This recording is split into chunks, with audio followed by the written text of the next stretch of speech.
এজন মুখ্যমন্ত্ৰী ইমান সাধাৰণ কেনেকৈ হ'ব পাৰে মই ক'ব বিচাৰিছোঁ তামিলনাডুৰ মুখ্যমন্ত্ৰী বৰ্তমান সময়ৰ বিজয় থালাপতি নিজৰ অফিচলৈ টিফিন বান্ধি অনা মুখ্যমন্ত্ৰীজন কিমান আদৰ্শ থাকিব লাগিব চিন্তাধাৰা কিমান উন্নত মানৰ হ'ব লাগিব সেই চকীখনক কিমান সন্মান কৰিব লাগিব জনতাক কিমান মৰম বা সন্মান শ্ৰদ্ধা কৰিব লাগিব তাৰ পৰিপ্ৰেক্ষিতত জনতাৰ টেক্সৰ পইচাৰে আমি ভোগ বিলাসিতা নকৰোঁ আমি ৰাইজৰ কাম কৰিবলৈ আহিছোঁ আমি ৰাইজৰ কাম কৰিব লাগে বৈষম্যতা দূৰ কৰিব লাগে মই মুখ্যমন্ত্ৰী সেইসকল কৰ্মচাৰী সেইবোৰ নাইকিয়া কৰিব লাগে মই কেৱল দায়িত্বতে আছোঁ বাকি কামখিনি জনতাৰ সহায় সহযোগিতা হ'ব বুলি বৰ্তমান সময়ত বিজয় থালাপতিয়ে ৰাইজৰ মৰম বুটলিবলৈ সক্ষম হৈছে আপুনি আগতে এনেকুৱা মুখ্যমন্ত্ৰী দেখিছিলে নেকি যে নিজে ঘৰত বনোৱা টিফিন চৰকাৰী কাৰ্যালয়ত গৈ খায় কিন্তু বিজয় থালাপতিয়ে সেই কাম কৰি দেখুৱাইছে বিজয় থালাপতিৰ দৰে আমাৰ সকলেও পাৰিব নেকি বিজয় থালাপতিয়ে যেনেকৈ সিএমৰ অৰ্থাৎ মুখ্যমন্ত্ৰীৰ আসনত বহি ঘৰৰ পৰা টিফিন লৈ আহি যিদৰে চৰকাৰী কাৰ্যালয়ত মুখ্যমন্ত্ৰীৰ কাৰ্যালয়ত টিফিন খাইছে সাধাৰণ নাগৰিকৰ দৰে কামবোৰ কৰিছে সেই কামবোৰ কৰিব পাৰিব নেকি বিজয় থালাপতিয়ে কৈছে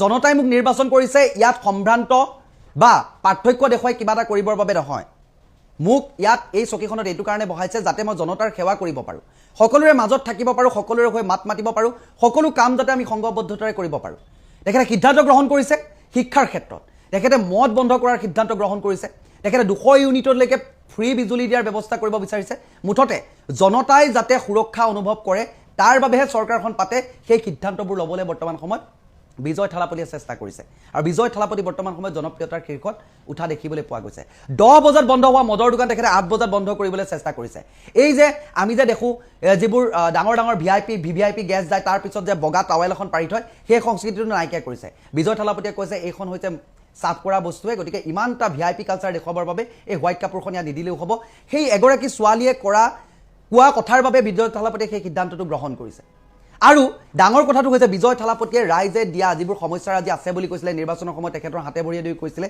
সেই বস্তুবোৰ তেখেতে লিখে তাৰ পিছত সেই বস্তুবোৰ কৰিবৰ কাৰণে চেষ্টা কৰিছে আমিও আশা কৰিম আমাৰ ৰাজ্যখনো তেনেকুৱা হওকচোন বাহিৰৰ আমি ভাল ভালবোৰ লওঁচোন কেৱল হিন্দু মুছলিমৰ এইখিনিয়ে নলওঁ যিবোৰ উন্নয়নৰ কথাত কোনো ধৰণৰ অৰিহণাই নাই সেইবোৰ কথা জানো পাতি কিবা লাভ আছে গতিকে বিজয় থালাপতিৰ এই কামটো মোৰ ভাল লাগিলে আপোনালোকৰ কেনেকুৱা লাগিলে মই জনাব বুলি আশা কৰিছোঁ নমস্কাৰ মই পবিত্ৰ এইজন হৈছে দক্ষিণৰ সুপাৰষ্টাৰ বিজয় থালাপতি বৰ্তমান সময়ৰ তামিলনাডুৰ মুখ্যমন্ত্ৰী কোনো ভোগবিলাক নাই কেৱল মাত্ৰ ৰাইজৰ স্বাৰ্থ আগত ৰাখি বৰ্তমান সময়ত এইজন মুখ্যমন্ত্ৰী পদত বহাৰ পাছতে বৰ্তমান সময়ত জনপ্ৰিয়তাৰ শীৰ্ষত উপনীত হৈছে তেখেতে কনভয়ৰ সংখ্যা কমোৱাৰ লগতে তেখেতে নৱপ্ৰজন্মক বচোৱাৰ যি সিদ্ধান্ত তাৰ বাবে সকলোৱে আদৰণি জনাইছে বিজয় থালাপতি তেখেতৰ কোনো ভোগবিলাক নাই এয়া বৰ্তমান আমাৰ সকলে যিদৰে লাক্সাৰিয়াছ এটা লাইফ দেখুৱাব বিচাৰে এটা সম্ভ্ৰান্ত জীৱন দেখুৱাব বিচাৰে সেই জীৱনৰ পৰা বহু পৃথক বিজয় থালাপতি এইটো কাৰণে ক'লো বৰ্তমান ৰাজনীতিত আহি তেখেতে ভোগবিলাকিতা দেখুৱাৰ কোনো প্ৰয়োজন নাই তেখেত ইতিমধ্যে ছুপাৰষ্টাৰ আৰু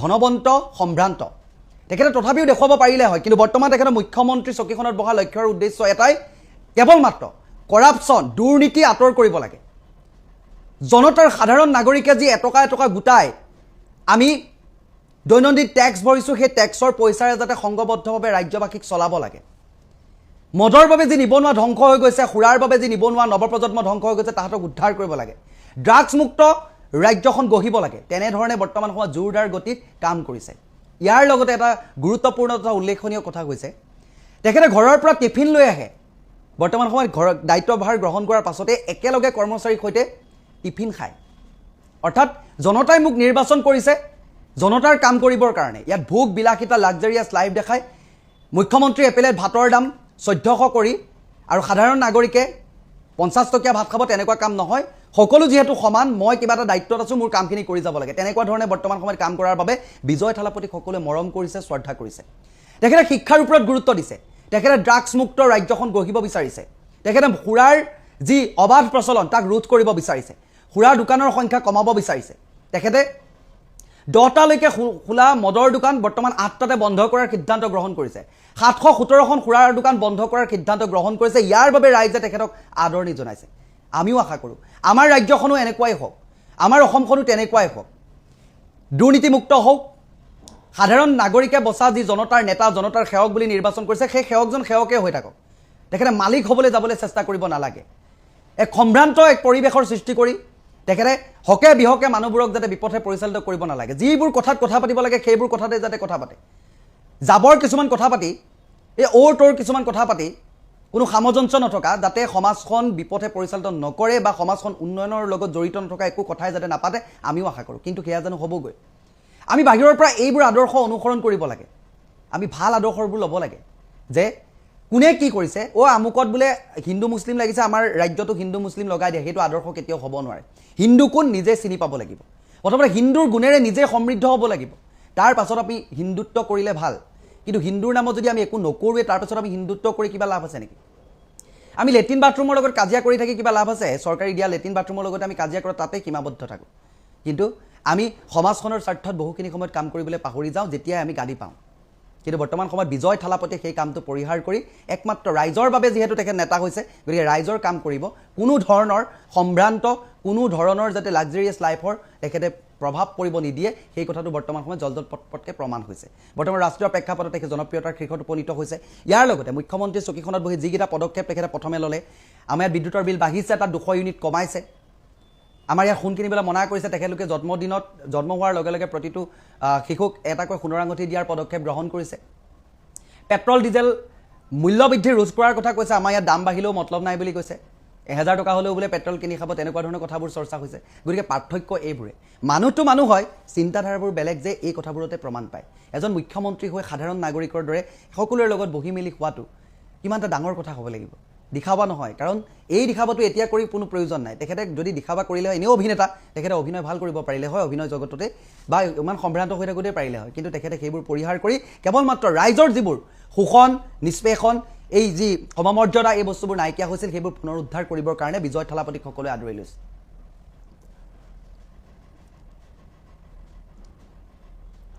বিজয় থালাপতিৰ দৰে আমাৰ সকলেও পাৰিব নেকি? বিজয় থালাপতিয়ে যেনেকৈ CMৰ অৰ্থাৎ মুখ্যমন্ত্ৰীৰ আসনত বহি ঘৰৰ পৰা টিফিন লৈ আহি যিদৰে চৰকাৰী কাৰ্যালয়ত, মুখ্যমন্ত্ৰীৰ কাৰ্যালয়ত টিফিন খাইছে, সাধাৰণ নাগৰিকৰ দৰে কামবোৰ কৰিছে, সেই কামবোৰ কৰিব পাৰিব নেকি? বিজয় থালাপতিয়ে কৈছে জনতাই মোক নিৰ্বাচন কৰিছে, ইয়াত সম্ভ্ৰান্ত বা পাৰ্থক্য দেখুৱাই কিবা এটা কৰিবৰ বাবে নহয়। মোক ইয়াত এই চকীখনত এইটো কাৰণে বহাইছে যাতে মই জনতাৰ সেৱা কৰিব পাৰোঁ, সকলোৰে মাজত থাকিব পাৰোঁ, সকলোৰে হৈ মাত মাতিব পাৰোঁ, সকলো কাম যাতে আমি সংঘবদ্ধতাৰে কৰিব পাৰোঁ। তেখেতে সিদ্ধান্ত গ্ৰহণ কৰিছে শিক্ষাৰ ক্ষেত্ৰত। তেখেতে মদ বন্ধ কৰাৰ সিদ্ধান্ত গ্ৰহণ কৰিছে। তেখেতে 200 ইউনিটলৈকে ফ্ৰী বিজুলী দিয়াৰ ব্যৱস্থা কৰিব বিচাৰিছে। মুঠতে জনতাই যাতে সুৰক্ষা অনুভৱ কৰে তাৰ বাবেহে চৰকাৰখন পাতে, সেই সিদ্ধান্তবোৰ ল'বলৈ বৰ্তমান সময়ত বিজয় থালাপতিয়ে চেষ্টা কৰিছে। আৰু বিজয় থালাপতি বৰ্তমান সময়ত জনপ্ৰিয়তাৰ শীৰ্ষত উঠা দেখিবলৈ পোৱা গৈছে। 10 বজাত বন্ধ হোৱা মদৰ দোকান তেখেতে 8 বজাত বন্ধ কৰিবলৈ চেষ্টা কৰিছে। এই যে আমি যে দেখোঁ যিবোৰ ডাঙৰ ডাঙৰ VVIP গেছ যায়, তাৰ পিছত যে বগা টাৱেল এখন পাৰি থয়, সেই সংস্কৃতিটো নাইকিয়া কৰিছে। বিজয় থালাপতিয়ে কৈছে এইখন হৈছে চাফ কৰা বস্তুৱে, গতিকে ইমানটা VIP কালচাৰ দেখুৱাবৰ বাবে এই হোৱাইট কাপোৰখন ইয়াত নিদিলেও হ'ব। সেই এগৰাকী ছোৱালীয়ে কোৱা কথাৰ বাবে বিজয় থালাপতিয়ে সেই সিদ্ধান্তটো গ্ৰহণ কৰিছে। আৰু ডাঙৰ কথাটো হৈছে বিজয় থালাপতিয়ে ৰাইজে দিয়া যিবোৰ সমস্যা আজি আছে বুলি কৈছিলে, নিৰ্বাচনৰ সময়ত তেখেতৰ হাতে ভৰিয়ে দি কৈছিলে, সেই বস্তুবোৰ তেখেতে লিখে, তাৰপাছত সেই বস্তুবোৰ কৰিবৰ কাৰণে চেষ্টা কৰিছে। আমিও আশা কৰিম আমাৰ ৰাজ্যখনো তেনেকুৱা হওকচোন। বাহিৰৰ আমি ভাল ভালবোৰ লওঁচোন, কেৱল হিন্দু মুছলিমৰ এইখিনিয়ে নলওঁ। যিবোৰ উন্নয়নৰ কথাত কোনো ধৰণৰ অৰিহণাই নাই, সেইবোৰ কথা জানো পাতি কিবা লাভ আছে? গতিকে বিজয় থালাপতিৰ এই কামটো মোৰ ভাল লাগিলে। আপোনালোকৰ কেনেকুৱা লাগিলে মই জনাব বুলি আশা কৰিছোঁ।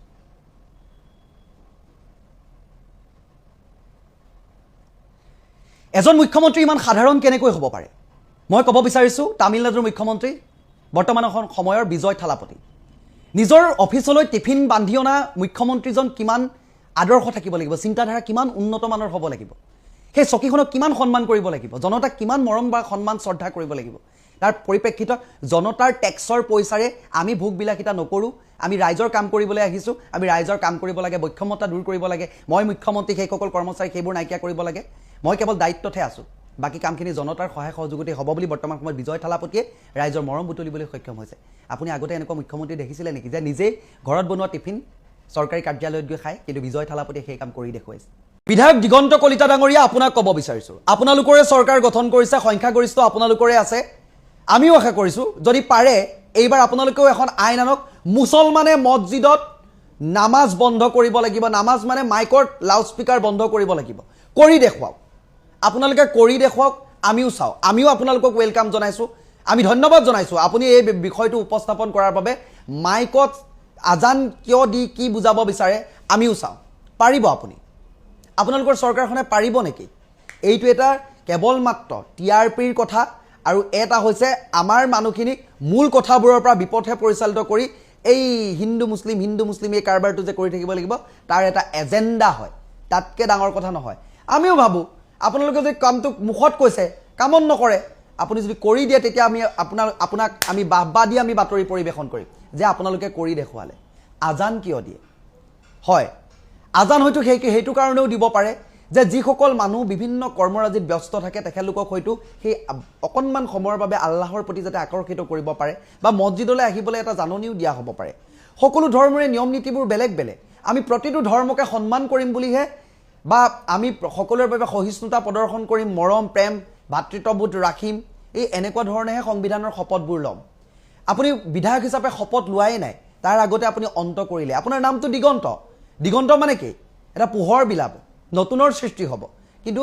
দিগযুগ অন্ত মানে দিগন্ত আপুনি পোহৰ বিলোৱাৰ আগতে আপুনি অন্ত কৰিয়ে পেলালে হিন্দু মুছলিমৰ ৰাজনীতিৰ 5টা বছৰ আৰম্ভণি গুৰুঘাট মাৰোতে গুৰুঘাটতে আপুনি আৰম্ভ কৰিলে হিন্দু মুছলিম এই বস্তুটো আৰম্ভ কৰিলে উন্নয়নৰ কথা পাতকচোন শিক্ষাৰ কথা পাতকচোন মূল্যবৃদ্ধি কিয় হৈছে কেনেকেনো কমিব নতুন কি কাম কৰিব পাৰি চাকৰিকেইটাৰ বাহিৰে নিবনুৱা সংস্থাপনৰ মাইলৰ খুঁটি কেনেকৈ স্থাপন কৰিব পাৰি সেইবোৰ কথা পাতকচোন কিয় নাপাতে আপোনালোকে আমি আপোনালোকক লৈ বহুত আশা কৰোঁ আপোনাক কেৱল মাত্ৰ হিন্দুৱে ভোট দিয়া নাই মুছলমানেও ভোট দিছে শিখে দিছে বঙালীয়ে দিছে সকলোৱে দিছে আপুনি সকলোৰে নেতা আপুনি হিন্দুৰ নেতা বুলি ক'ব নোৱাৰে নহয় যিজন প্ৰতিজন সন্মানীয় ভোটাৰক আপুনি সন্মান কৰিব লাগিব গতিকে প্ৰতিটো ধৰ্মক সন্মান কৰাটো আমাৰ দায়িত্ব কেৱল মাত্ৰ কিবা এটা কথা টিআৰপিৰ বাবে ক'ব লাগে কাৰণে কৈ নিদিব নামটোৰো অকণমান সন্মান ৰাখিলে ভাল ব্যক্তিগত সম্পৰ্ক আপোনাৰ লগত ভাল কিন্তু যিটো যুক্তি সেইটো কিন্তু ক'বই লাগিব মই কৈ যাম বিধায়কসকলক উদ্দেশ্যি কেইটামান কথা ক'ব বিচাৰিছোঁ আপোনালোকে শপত গ্ৰহণ কৰাই নাই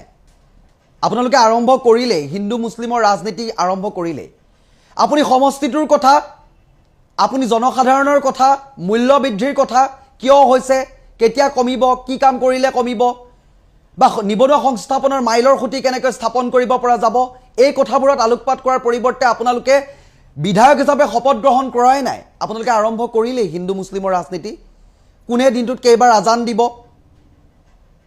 আজানৰ বাবে কাৰ কি অসুবিধা হৈছে এই কথাবোৰ আপোনালোকে আলোচনা কৰিলে নিৰ্বাচনৰ পূৰ্বে দেখোন আপোনালোকৰ মুখত তেনেকুৱা কথাবোৰ নাছিলে শপত গ্ৰহণ কৰাই নাই আপোনালোকে এই ভাগ কৰা এই কেৱল মাত্ৰ এই ৰাজনীতিটো কিয় লৈ আহে বাৰু মাজত যে মাইকৰ শব্দত আমাৰ অসুবিধা হয় আমুক হয় তামুক হয় এই আপোনাক কোনে দিনটোত কেইবাৰ মাইক বজাব তাৰ বাবে বিধায়ক পতা নাইতো আৰু আপোনাক অকল এই অসমীয়া হিন্দু মানুহে ভোট দি জিকোৱা নাই আপোনাক হিন্দু মুছলিম শিখ ইছাই বঙালী চবেই দিছে যোনে যেনেকৈ পাৰে আপোনাৰ সমষ্টিটোতো সকলো ধৰণৰ মানুহ আছে আপোনাক যিসকল ভোটাৰ ৰাইজ আছে তাৰ ভিতৰতো সকলো আছে সকলোৱে আপুনি সংবিধানৰ শপত কি বুলি খাব যে মই ভাৰতৰ ন্যায় কানুন সমমৰ্যাদা সকলোকে সমদৃষ্টিৰে সকলো ধৰ্মৰ প্ৰতি মই সহিষ্ণুতা সকলো ধৰ্মৰ প্ৰতি মৰম প্ৰেম এইবোৰ বুলি আপুনি শপত খাব তাৰপিছত আপুনি শপত খাবলৈ পোৱাই নাই তাৰ আগতে আপোনালোকে গুণ বখানিবলৈ আৰম্ভ কৰিলে মানে সেই শপত খোৱা সময়খিনিত আপোনালোকৰ মগজটো কি বেলেগ জেগাত থৈ আহে নেকি তাৰ পাছত যে আপোনালোকে অকল ঘৃণাৰ ৰাজনীতিটো বিয়া পাব লাগে উন্নয়নৰ কথাবোৰ আপোনালোকে নাপাতে কেৱল মাত্ৰ ইয়াত আনি ব্যস্ত কৰি দিয়ে এটা ধৰ্মক আঘাত সানিব পৰা কথাবোৰ কিয় ক'ব লাগে আজিৰ দিনটোত দেখিলোঁ দিগন্ত কলিতা নামৰ যিজন বিধায়ক তেখেতে কৈছে বোলে আজান কিয় দিব লাগে আমিওতো ভগৱানক বিচাৰোঁ আমিতো টেটুফলা চিঞৰ নামাৰোঁ মই তেখেতক ক'ব বিচাৰিছোঁ আমি যেতিয়া 7 দিন 7 ৰাতি অখণ্ড ভাগৱত পাঠ কৰোঁ তেতিয়া আমাৰ ওচৰে পাজৰে যিসকল মুছলমান মানুহ থাকে এই 7টা দিন তেখেতলোকে কি অস্বস্তি নাপায় নেকি সকলো ধৰ্মৰ প্ৰতি মৰম শ্ৰদ্ধা প্ৰেম এইবোৰ যদি আপোনালোকৰ নেতৃত্ব গুণ নাথাকে যদি সমস্যাৰ আজি হৈছে চৰকাৰ আপোনালোকৰ সিদ্ধান্ত আপোনালোকে লওক আপোনালোকে সেইবোৰ বন্ধ কৰাৰ ব্যৱস্থা কৰক পাৰিব কেৱল মুখত যে কেৱল টিআৰপিৰ বাবে আপোনালোকে এইবোৰ কথা ক'বলৈ পাৰিব নেকি আপোনালোকে এই আজানৰ এই মাইকগীতা বন্ধ কৰিব আমিও চাওঁ এইবাৰ আপোনালোকক কৰক মাইকগীতা এবাৰ বন্ধ কৰি দেখুৱাওক দিগন্ত কলিতা ডাঙৰীয়া আপোনালোকৰে চৰকাৰ কৰকচোন আইন এখন আনক যে মুছলমানৰ মছজিদত তেতিয়া আৰু এইটো হেৰি নাথাকিব যদি আইনখন আনে মাইক বন্ধ কৰিব লাগিব মাইক বন্ধ কৰি দিব তেতিয়া আৰু আপোনালোকে আৰু মিডিয়া আগত এইদৰে আজান দিয়াৰ কাৰণে এই মন্তব্যটো অন্ততঃ কৰিব নোৱাৰিব আমি উন্নয়নৰ কথাবোৰৰ পৰা আঁতৰি আমাক ৰাইজক অতৰাই বিপথে পৰিচালিত কৰি ছাত্ৰ ছাত্ৰী উন্নত শিক্ষা ব্যৱস্থাৰ কথা নাপাতি মেডিকেলৰ কথা নাপাতি হা নিবনুৱা সংস্থাপনৰ মাইলৰ খুঁটি কেনেকৈ স্থাপন কৰিব পৰা যাব,